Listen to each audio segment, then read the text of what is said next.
Hi everybody, welcome back to my YouTube channel. It's Meredith here, and today we're going to be talking about Venus square Uranus in a natal chart. When a person has Venus, which is their love nature and the way they relate to the world, it is their aesthetic, or just kind of like their taste and style. It can have a lot to do with like the way they make money and their relationship with money, and it can have aspects to it which relate to your mother. But it's like ultimately your love nature, and it's a very sensitive part of your birth chart. It's the way you like to be loved. So when you have this planet squaring your Uranus, and square is an aspect of friction. It means the two are brushing against each other in ways that are not easy. When you have this squaring your Uranus, which is all about innovation, it's all about like electric, quick, impulsive, kind of fast freedom. Like people who are very Uranian are really into like humanitarian and progressive concepts. They're very forward thinking, but it can be on kind of like the negative side of it. I don't know if negative is the right word, but it can have a definite element of impulsivity to it. So, when you have this natal placement, you will probably, depending on how old you are, have the desire for unique experiences. And I say the age part because, like, as you go on in life, I think we just get to know ourselves better. And we are definitely socially conditioned and social creatures who have, like, norms that we sometimes try to fit into when we're younger. So, this is the placement of someone who is probably going to have some aspect of uniqueness in their intimate relationships. I like to remind folks that it doesn't necessarily mean that you're going to be completely alternative in how you do love relationships, because there's a lot of people who on the outside present as having like really kind of like traditional relationships, who are happy in their relationships and they have this placement, but there's some like element within the context of their intimate relationship that gives them the feeling of they have space and they have freedom to be who they really, really are, which is in some way going to be alternative. So I feel like there's monogamous traditional relationships, straight hetero, that can definitely fit within this, but it can also indicate that you're going to be a person who is kind of like exploring different love styles. Like you might have different sexual orientation and identity, and you might be exploring polyamory. You may have cheated on spouses if you were not, manifesting in the most honest way. That's again just like, I would never make a grand statement like everyone is a cheater that has this, because that's totally not true. But you're going to be wanting to explore, and with that like impulsivity with I say Aquarius, but that goes with Uranus. There is, with the impulsivity, like, I think what it's really meaning to be, or the like higher manifestation of it, is the desire for a lot of experiences. And so if you are of the philosophy that like your birth chart is telling you what your soul wanted to experience in this lifetime, then, and that's probably how I align, like, then you could be someone who chose at a soul level to have a lot of unique experiences. You might be someone that like dates someone that's older than you, or of a different race or culture. just something that's different, whatever different is to you. But I think that with the square particularly, this can be a difficult placement to have because, and like depending on where your Venus is in your chart, there can be a lot of desire here for kind of like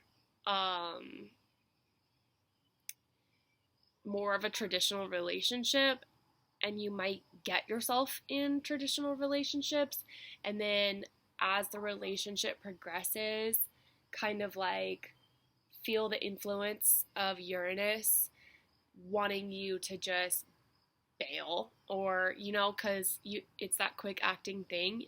There may be like a day where you're just like completely unattracted to your partner, and this sounds rough, but I tell it like it is, like, and you just want to go find someone else, or you want to go have some other experience. So that is very difficult, and it can bring a lot of turmoil into your relationships because, like I was saying with the square, it's an internal friction within yourself. And so you yourself are trying to work out, like, how can you feel free and experience commitment and intimacy? Because a lot of the time, the terms for commitment and intimacy require feelings of safety, like for someone to open up to you and feel that they can be intimate with you. And like what happens in a relationship after you've committed for a long period of time and the way that that relationship evolves, those are really, really deep aspects of intimacy that are valuable in our lives. And then you have Uranus right here kind of giving you this nudge occasionally to be like, oh, I just am going to throw this relationship in the trash. And so it can manifest like that if you're not like conscious of yourself and you place yourself in situations where you're not able to have your needs met, and you're not aware that you have this like need for uniqueness and freedom in intimate relationships, then you're more likely to agree to be like and commit to a relationship that really may not fully suit you. But like I said, this just depends because there are ways that you can have freedom within the context of a monogamous relationship. There can be people who like do explore polyamory, or like they are swingers, or maybe they just are two people whose individual birth charts are like very kind of freedom loving, and so this person may be off on their own, just kind of like living their life a lot, and you feel that you just have that space that you need, because they're over there in all their interests and busy, and then when you come back together into the relationship, it's like, oh, well, what did you do? What did you experience? And there's kind of that like element of excitement because both of you have a strong feeling of independence.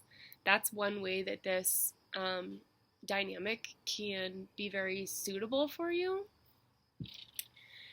And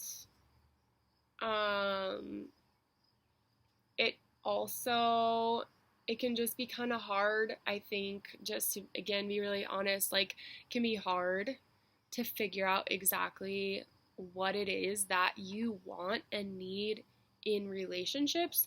And I want to send some encouragement out to these people, because if you feel like you have failed all these relationships, or just are like, oh, you always hurt people, why are you, this way?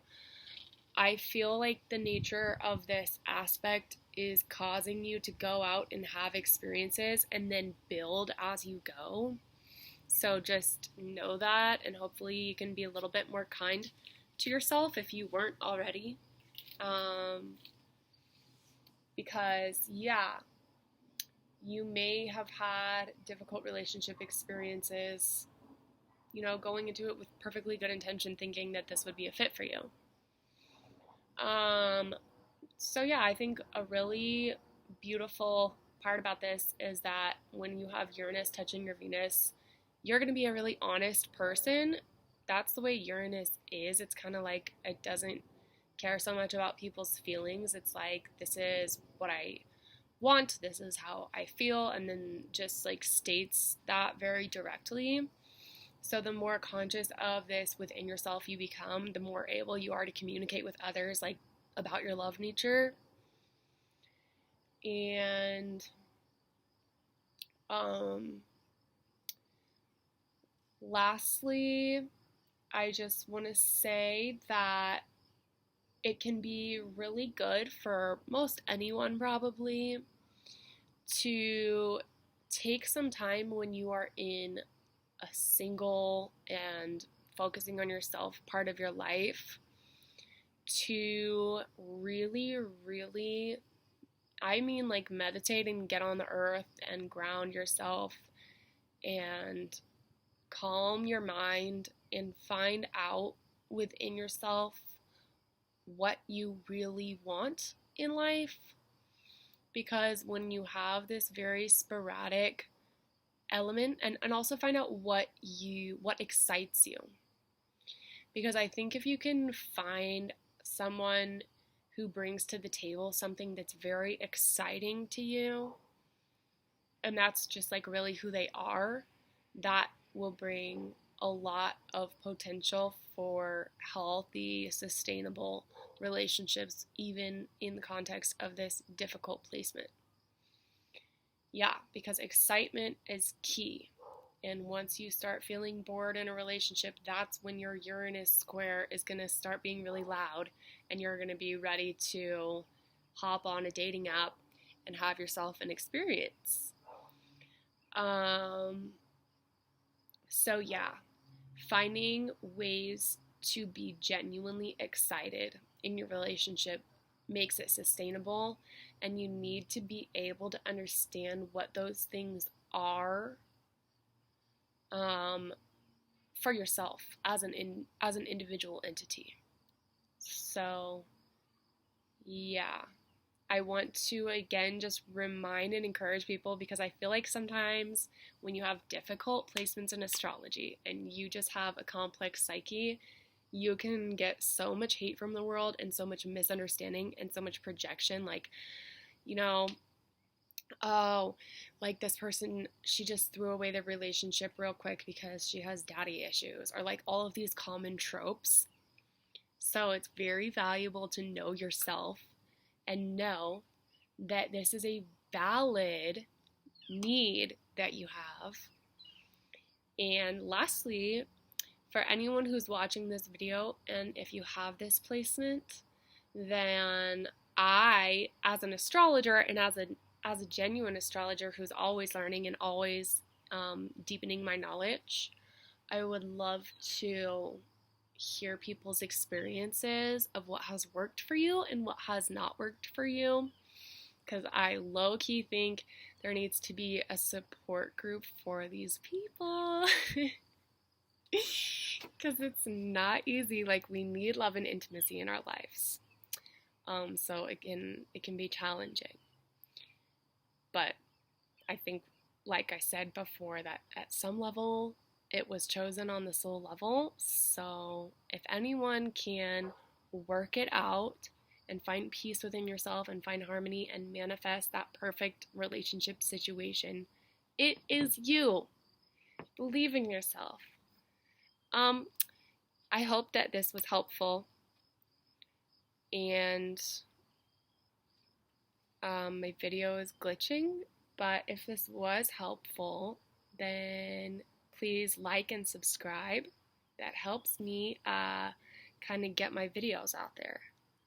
All right, have a good day.